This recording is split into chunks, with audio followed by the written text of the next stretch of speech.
Guten Morgen, meine Lieblings. It's me, David Robertson. And it's me, Christopher Cotter, and we are the Religious Studies Project. And as Brexit looms ever closer, I'm feeling international today.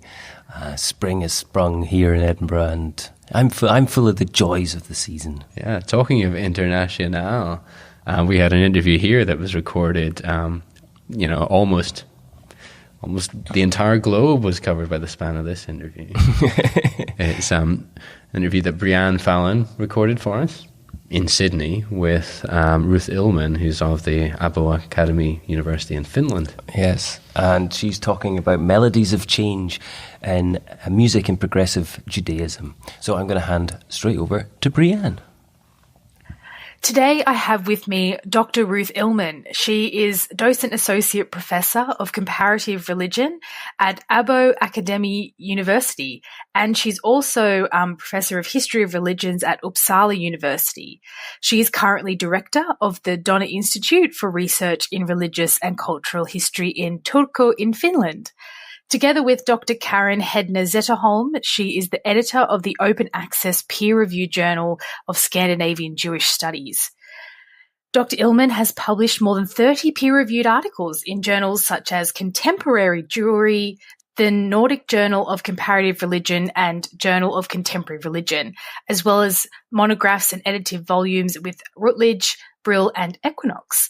Her most recent work is Music and Religious Change Amongst Progressive Jews in London, Being Liberal and Doing the Traditional. So, thank you very much for joining us today. Thank you. Pleasure to be here. Great. I thought we'd just start off by talking about your most recent monograph, Music and Religious Change among Progressive Jews in London. It looks at religious change in relation to music within the context of contemporary progressive Judaism. I thought we could begin with just talking about music and Judaism. I thought you could maybe give us a bit of an insight into what role music plays in the Jewish faith, and is there any sort of difference between progressive or orthodox denominations amongst the Jewish community? Well, thank you. That's a very huge question. I'll try to answer it the best I can from my point of view. Now, I'm not an expert on all forms of Judaism in all times and all over the world, so to say. So I will mostly speak then from my own, or from the context that I have been researching, and try to make some parallels from there.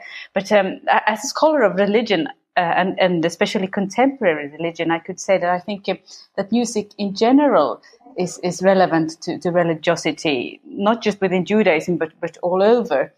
And I think we can see especially today that for many people who seek forms of religious engagement today that they can somehow side with and feel comfortable with, music is playing an importantly more and more important role, so to say, because music somehow seems to capture many of the dimensions that people seek in a religious engagement today, which is that it's not just an intellectual way of engaging with a religious faith. It also has emotional and embodied sides to it.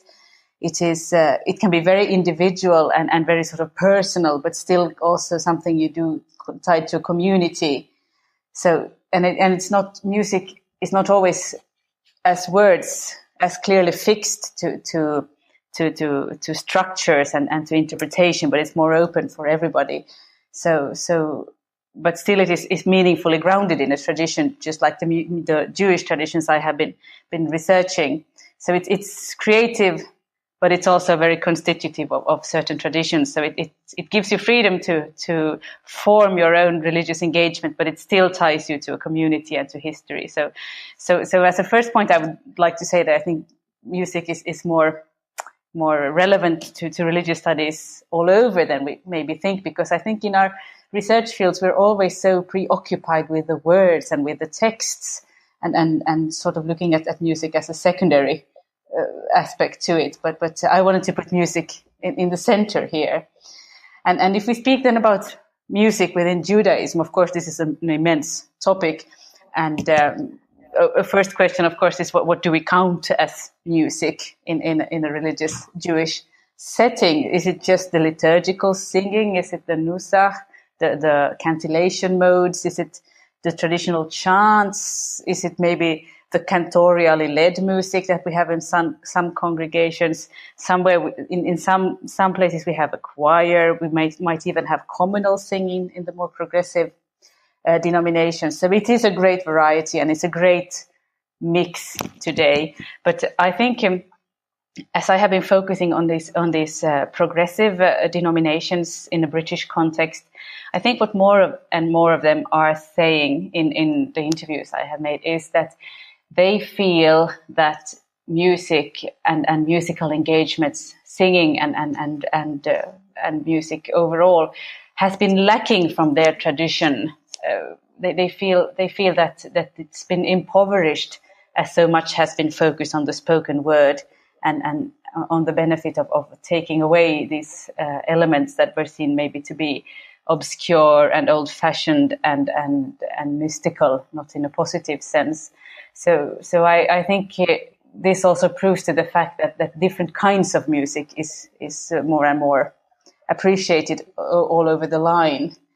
And also, when we speak about Jewish music in this context, which I think shows very well in my interviews, is that I think we, as researchers, we don't have the possibility really any longer to try to define this kind of grand narrative of Jewish music. So what is Jewish music and what is not Jewish music, and what music belongs to which part of the Jewish world, and so on.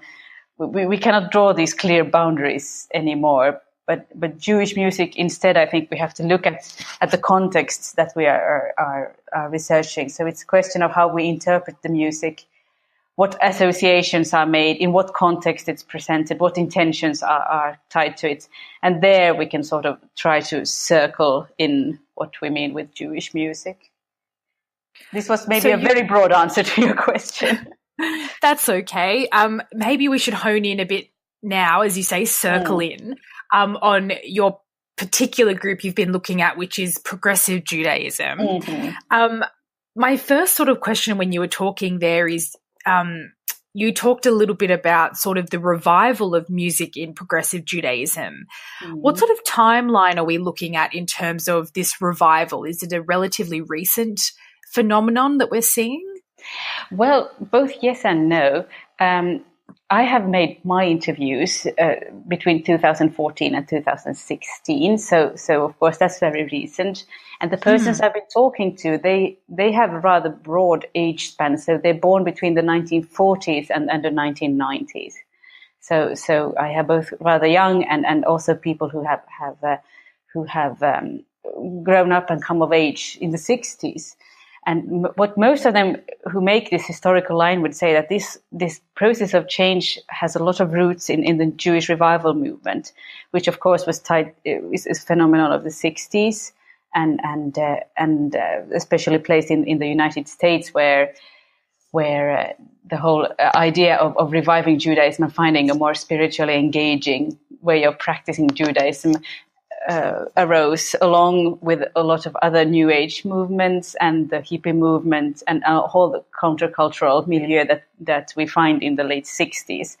So many would say that we start already here in searching for these more embodied and engaging musical practices within Judaism. But I would say that in my material, most people would talk about the change in a much shorter perspective, maybe talking about the 21st century more. But I think we can see relevant ties to a process that began already in the 60s. And what sort of function is this music having as part of this revival? What role is it playing? I think the subtitle of my book is Being Liberal and Doing Traditional. And I think this captures it quite well, and the role of music here.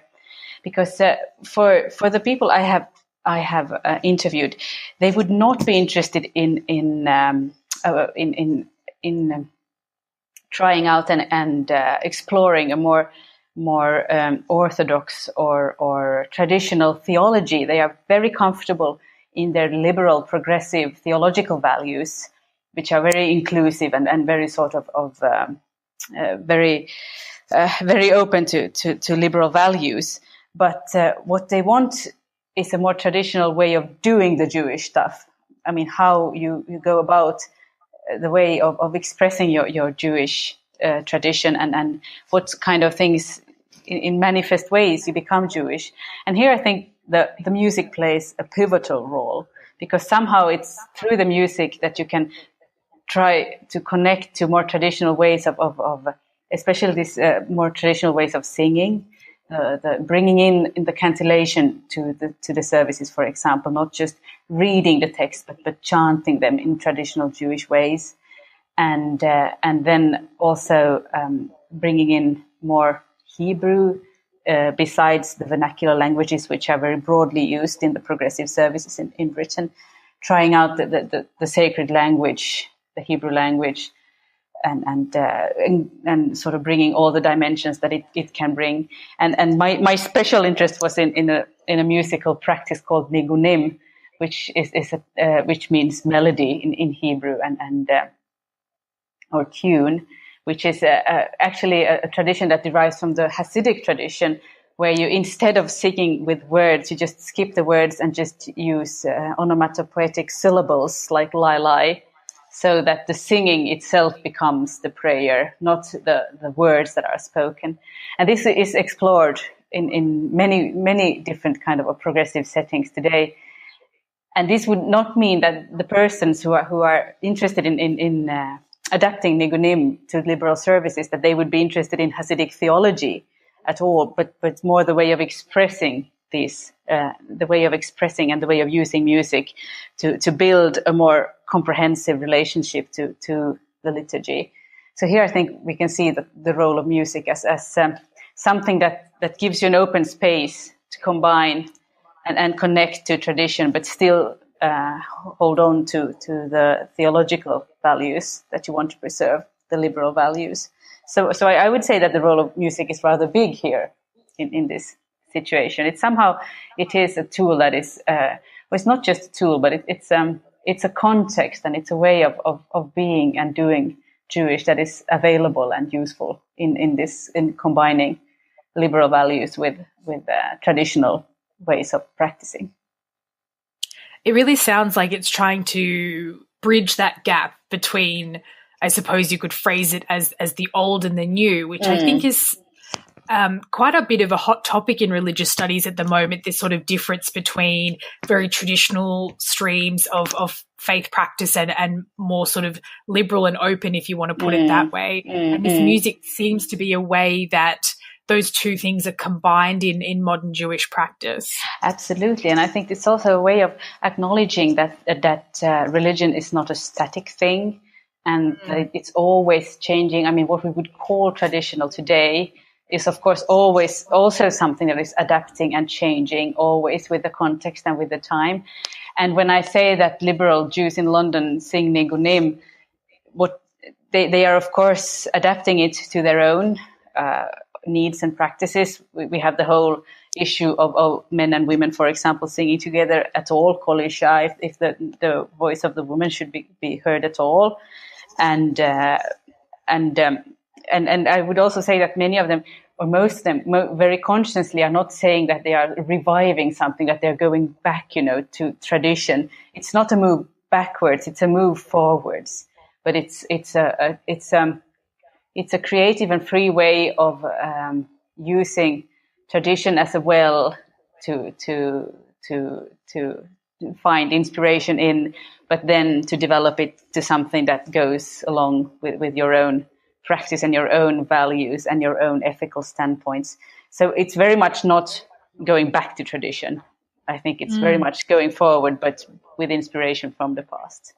And what I think that's what you were also saying about here, and which I think is very relevant, where we end up is as researchers, we have to question the idea of institutional engagement at this sort of as a very clear line, where we have, for example, orthodox and traditional in one end of the scale, and then we have the liberals in the other end of the scale, and that we have some sort of clear line here of development, and you can place in people, somewhere on this continuum, because what these creative new combinations show is that you can actually combine a theological position which is very liberal with practices that are very traditional, and what you get is personal outlooks on how to be and do Jewish that do not fit these models that we try to squeeze people into.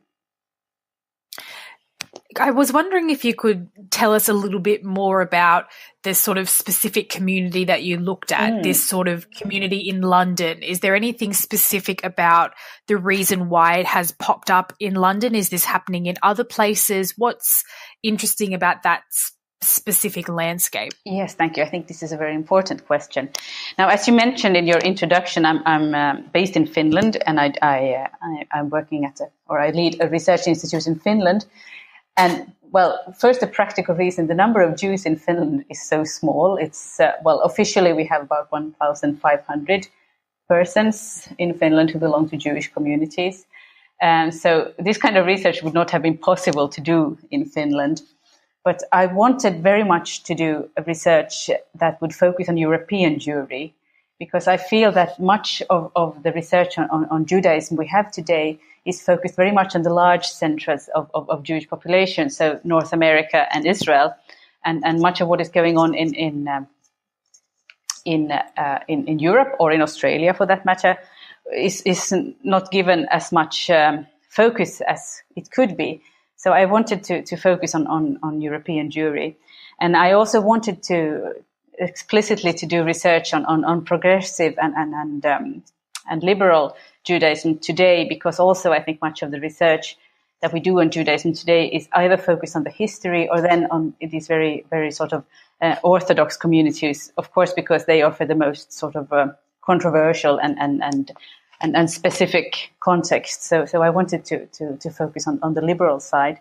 The reason that I ended up in doing my research at Leo Baeck College, it was first of all practical reasons that I had connections there, but I wanted very much to focus also on a college community. It's quite a special congregation we have there, because among my interviews are students who are studying to become rabbis, both in the liberal and in the reform movement in Britain, but also more largely in Europe. So I have the students, and I have the teachers and the alumni and other people who are connected to the college. And of course, a college is quite a dynamic place. It's during your studies that you try out different ways of leading Jewish services. For example, when these people will move out into the congregations in Britain and as congregational rabbis, maybe they will need more to adapt to the traditions of the specific community where they work and all these things. But during your studies, you are still quite open to try out the different visions that you have for how to use music in your Jewish life. So I think the college was really a marvelous place to do this research. And even though this Leo Baeck College, it's physically it's in North London, and most of the students and teachers that I talked to were British in origin. Some of them had been liberal Jews for 4 generations. Some of them had converted from Christianity. Others had an Orthodox background, for example. And they also had their roots in lots of different countries: Germany, Russia, Romania, France, Canada, United States, Israel, just to mention it. So it was a very cosmopolitan and very dynamic and very interesting milieu. But still, the college somehow is the connecting context for all of them. So that's how I ended up doing the research at Leo Baeck. And what do you think was there anything specific about London itself apart from that college environment? Well, of course, London is one of the most international and multicultural places on all earth. So in that sense, it was very interesting to see how these developments take place in this extremely sort of a multicultural milieu. But I still think also that Britain can function, and London especially now can function as this very specified prism through which we can see developments and have a perspective also on different developments that we see. I think it's a good reflection of what is maybe coming to the Nordic countries, where the Jewish communities are rather small and have quite unified backgrounds. We have in Europe, of course, the other large center of Jewry is France, where we have a different development going on. But then also the British development is very closely tied, of course, to what is going on in North America. But still also quite, I think, many of the British Jews also have a very conscious wish to form their own interpretation of the lines of development that come from the United States. So in that sense, I think it's a good mirror for different kind of developments we see in other parts of the Jewish world. So do you think that this sort of movement could happen in perhaps less progressive areas, perhaps somewhere like Israel, perhaps? Well, there is, of course, in Israel also these kind of developments going on. I haven't specifically been studying in the Israeli context, but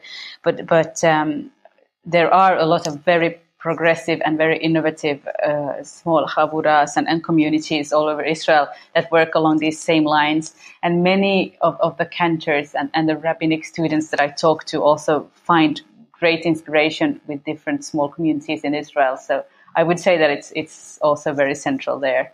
And yes, I think, in different ways, I think this is a movement that you can see all over the spectrum, so to say. And I think it was very interesting to put the focus on, especially on the role of music here and what it enables and how it speaks to people today. And I think that goes over the line. But of course, it has very different parameters and different enablers when you move to more traditional communities, especially when it comes to gender issues and issues of inclusion and so on. I think I would like to just briefly touch on this concept of gender, because I think what I've taken from this interview so far is your research is really helping to break down a lot of sort of categories that may have traditionally been part of religious studies. So it's breaking down the idea of orthodox and traditional. It's breaking down the idea of even, more orthodox spaces and places, and we can see the sort of liberal movements popping up, throughout the world. It's not as though it has to be in a particular space or place. Yeah. And this idea of the boundaries of gender is something that I think is particularly interesting. Is this music helping break down that barrier? Is that a role that it's taking, or is that sort of a separate idea altogether? Well, yes and no, I would answer to this. At a first glance, I think you might get the feeling that music is a very inclusive space where the role of gender is sort of toned down or being given less of a decisive role. But on the other hand, in my interviews, I can also clearly see that there is still a gender difference. For example, if you are a male rabbinic student, you have much greater possibilities to just enter any Jewish space that you want to and take part of very Orthodox rituals if you want to. As a woman, you still cannot do that. And especially my interviews with women who were a bit older, who were born in the 40s or in the 50s, for them, many of them felt that they had to leave an Orthodox Jewish background behind if they wanted to be part of have an active role in the liturgy, for example, because women were not allowed those kind of positions.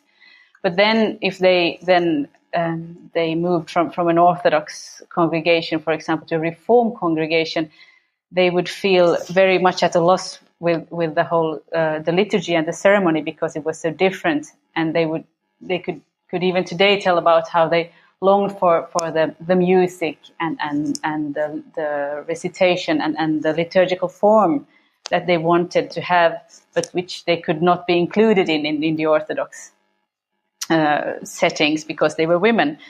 And of course, all chances for this is much greater today, and women are being included more and more. But still, I think we shouldn't. Women are not as free to experiment with their spirituality, and not all these interesting interesting aspects of the tradition are not open to them in the same way as to male students. And also, I think one of the teachers also said that she was also felt a bit of a caution against students who very actively experiment with very orthodox practices, because somehow when they are rooted in theology that is non-inclusive when it comes to women or converts or people of other kind of minority positions within the community, it's somehow hard to divorce the music from the background where it comes from. So you always need to be aware also that you do not import theological positions that you wouldn't like to defend when you try out the music. So both yes and no, I would say. I mean, we might think that music is very, very useful in this discussion, but it's not without its problems either. Your research seems to highlight a lot of different areas of religious studies that perhaps we need to maybe tweak or look at more broadly. We've sort of looked at the idea of sort of different categories of orthodox or liberal in this interview, as well as the idea of space and place and the idea of music more generally. When you wrote this monograph, did you have sort of an idea of the broader impact of your work on religious studies as a field? Yes, I mean, my background in religious studies, I have done, most of my research has dealt with issues of interreligious dialogue and cultural encounters, and also of contemporary religiosity, doing this sort of ethnographic research on religiosity today. And then the arts has been the central focus of my research. I've done a lot of research on art as an arena for both for religious identity formation, but also for encounters and so on. And what I wanted to show also, and what I wanted, which I think has a broader bearing, not just on Jewish studies, but on religious studies more generally, is the fact that what role we can allot to other dimensions of the religious engagement than just the texts and the intellectual, the dogmas, and this part of the religious engagement. Rosalind Hackett, Professor Rosalind Hackett in the United States, she has called for a more sonically aware religious studies. And I think that's a brilliant way of putting it. And that's what I hope I can also contribute with this study, that we need to realize that music and the arts in general are not just ornaments or illustrations of something more profoundly important to religion, but that they are aspects of the religious engagement in their own right that we need to give serious scholarly attention. So I think that we need to take it, not to say that we need to have more, emotional and embodied religious studies, which we do, but we shouldn't see this as an opposite, that either you have an intellectual engagement, which is sort of more sincere with the tradition, and then you have all this nice music and arts that come as ornaments to make it more interesting, but to really see that these can be put on the same level, and they both speak about religion in ways that we as scholars also need to be able to take seriously and listen to. So it's not an anti-intellectual stance, it's more like a call for a more nuanced religious studies that is not just falling into these black and white boxes, and to see how we can sort of have a more nuanced and plural idea of what religion and religiosity means by taking these aspects of the religious engagement more seriously. Just before we finish up, I have a bit of a left field question for you. I don't know how familiar you are with the world of sort of Jewish pop music on YouTube, but there are some very fun, I suppose you would put it, sort of YouTube clips of sort of Jewish, I guess, sort of cover bands covering pop music and sort of changing the lyrics. And I just wondered if you have any thoughts on these sort of very popular interpretations of music amongst the Jewish community. Oh, yeah. I know some of them, especially with the Chabad outreach that have these really, of all these great world hits of boy bands, which they make into to sort of information music about different Jewish holidays and so on. I think it's great fun. And of course, I mean, music is a creative tool. And I think it would be wrong to say that something is more authentic than something else, or that, some way of using music is wrong and something else is right. I think it just illustrates very well what a powerful tool music is, and how much it speaks to people, and also from my own material, if I think about this nigunim singing and just singing lai lai. So most people would say, well, this is just like using a Buddhist mantra, or the Tessé tunes we have in Christianity, which sort of work on the same idea that you sing short syllables to repetitive music in a meditative way, but still the fact that you can point to it, that it has a connection to the Jewish tradition, that the nigunim, the lai lai singing, it comes from part of the Jewish world. It somehow ties these traditions closer to the heart, to the people, and make them more meaningful. And I think that's just what you can see in this pop music too, that sort of referencing to and alluding to the sources and to the tradition and to something that is felt to be very authentically Jewish. It's a very powerful tool. So I would say it's just a good illustration of the power of music. Well, thank you very much for joining us today, Dr. Illman. I think this discussion of music has just, sort of opened my eyes to sort of the amount of sort of creative energy there is out there in terms of religious practice, and particularly in terms of, this sort of bridging the boundaries between sort of different worlds, different traditions maybe. And I urge everyone to go check out the World of Jewish Music on YouTube. Well, thank you very much for this interesting discussion. Great. Thank you so much. Lots of excellent topics covered there. We haven't touched on Judaism much. We haven't touched on music that much on the podcast, although I'm reminded of your excellent drone metal episode with Owen Coggins, which might be a sort of quite a contrast to the music. Well, maybe, but it's often good to compare these very different case studies to show how taking a perspective like music or imagery or anything else to different case studies can reveal interesting things. Yeah, and interesting also Abo Academy. So we interviewed Marcus Moberg and Sophia Schö from there a while back, well, fairly recently, but I was just in Helsinki and we were chatting about the RS setup in Finland, and apparently there's only, this is just what I heard in the department, there are only really 4 departments of where you can do the study of religion in Finland. Helsinki, Turku, a very, very small university over in the other corner of the country which has 1 professor, and then Abo Academy, but it's the Swedish speaking university. Yes, that's right. So there you go.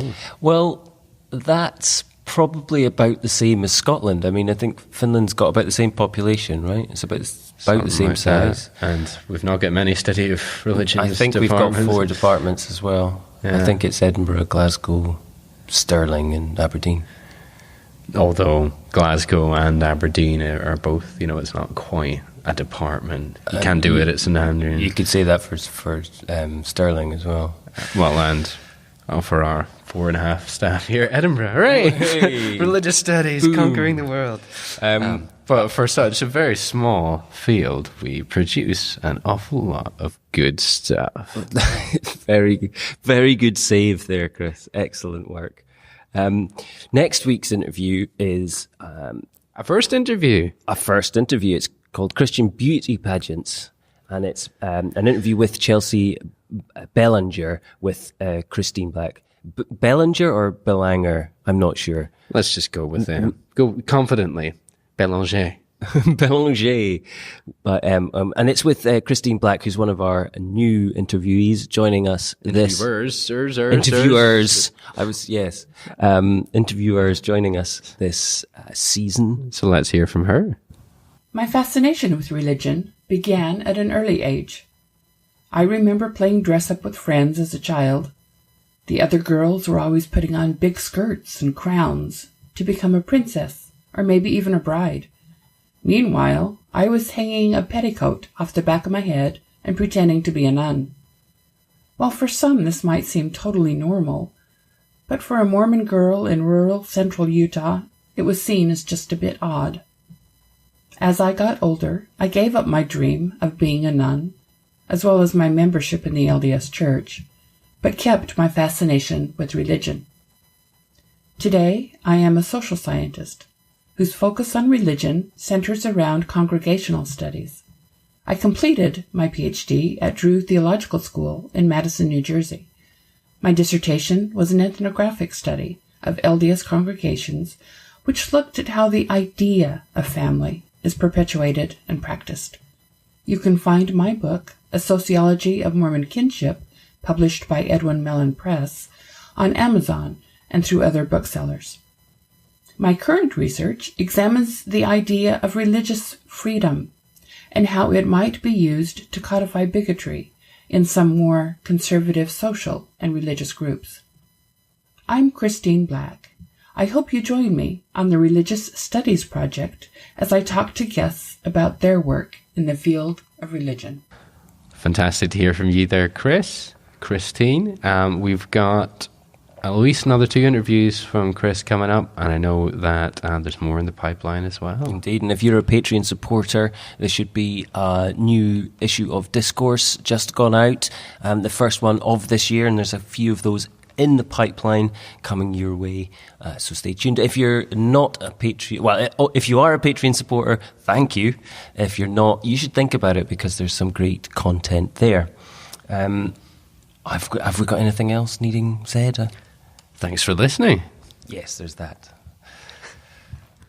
The Religious Studies Project is sponsored by the British Association for the Study of Religions, the North American Association for the Study of Religion, and the International Association for the History of Religions. The RSP is produced by the Religious Studies Project Association, SCIO, a Scottish charitable incorporated organisation, charity number SCO 47750. Brought to you by founders and editors-in-chief Chris Cotter and David Robertson, and our managing editor Thomas J. Coleman III. Our features are edited by Jonathan Tuckett, and our Opportunities Digest by Ella Bock. Podcast transcription by Helen Bradstock, with audio editing by Gregory Schneider and Samuel Ward. Social media managed by Ray Radford, and sales and marketing by Sammy Bishop. Don't forget you can support the project by using our amazon.com.co.uk and .ca links, or donating at patreon.com/projectrs. And you can find us on Facebook, Twitter, Google+, YouTube, iTunes and other portals.